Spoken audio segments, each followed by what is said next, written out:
Welcome to the Slop Farm. Enjoy the video.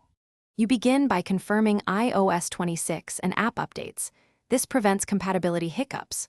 Once done, open Settings and enable Translate's live translate and microphone permissions so audio can route into the feature. Make sure to download any offline language packs you need. This reduces latency and works without Wi-Fi. You're not just enabling a switch, you're giving the system permissions and resources to capture, process, and return spoken translations reliably. You now configure the core translation logic. Select source and target languages in the Translate app or Control Center so the engine knows what to expect.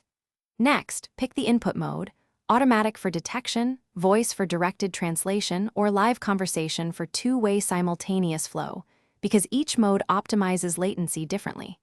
Make sure your microphone source is correct.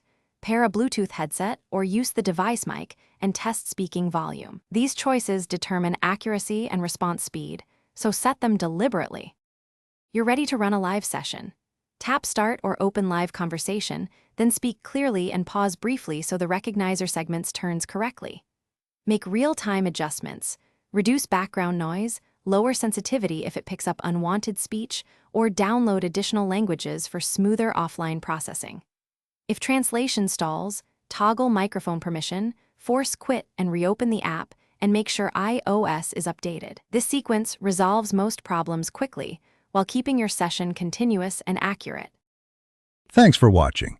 Consider subscribing if we helped you today.